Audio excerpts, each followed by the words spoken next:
This year in review, I had faced a lot of tragedy in my life, but to the glory of God, it is also in this very year that He has really blessed me. We went for missions in Sierra Leone, and I don't know, after every missions, there are backfires. But for this particular missions, the Lord was very faithful to me. When we came back from the missions, we were 16 in number. 8 tested positive for COVID-19. So the remaining 8 of us were asked to go home. But when we went home, I personally tried to reach the 8 who were detained at the isolation center. Then, speaking to them, they were telling me juicy things about the isolation center, how they were being fed and how they were being treated. So I said, I told God, because the juicy things they were telling me about the isolation center, I was really interested in going there to rest, because after the missions I was very tired and I need an excuse to rest from work.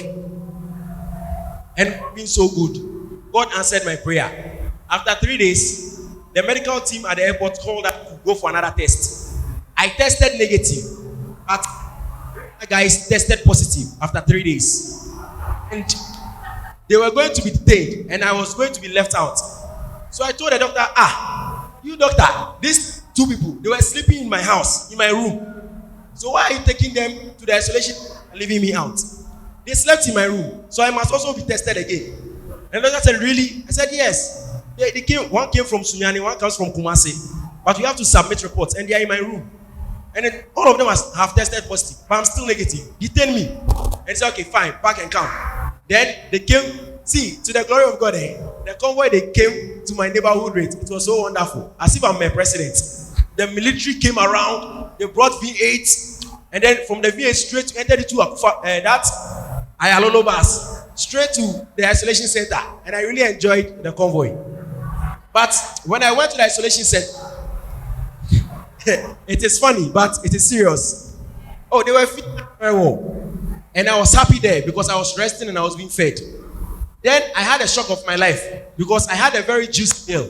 And I didn't expect that they would call me to come and do that job right at that particular time. So when they called me, I told me, Charlie, boss, I've been detained though, COVID-19. They said, sorry, you have to look for someone else. Then I had a big pain in my brains and my heart. I was like,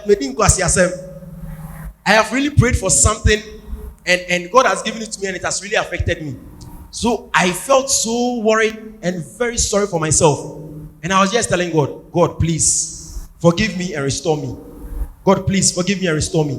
And in that period, I have some fathers I pray with. I saw on one status on WhatsApp that a photographer is needed. So I just called a number.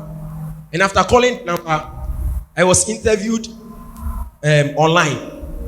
So right after my 2 weeks served at the isolation center, when I was relieved, I went to meet the team. And to my very surprise, the deal I had was actually affiliated to one of the ministries in Ghana.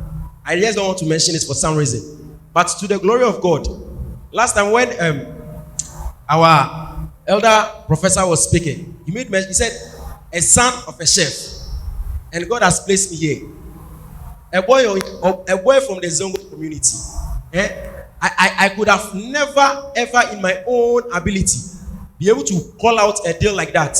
But to the glory of God, when I went in, I realized that actually I'm not just working for anybody, but I'm working in the midst of ambassadors of different nations. And this cannot be done because I know people.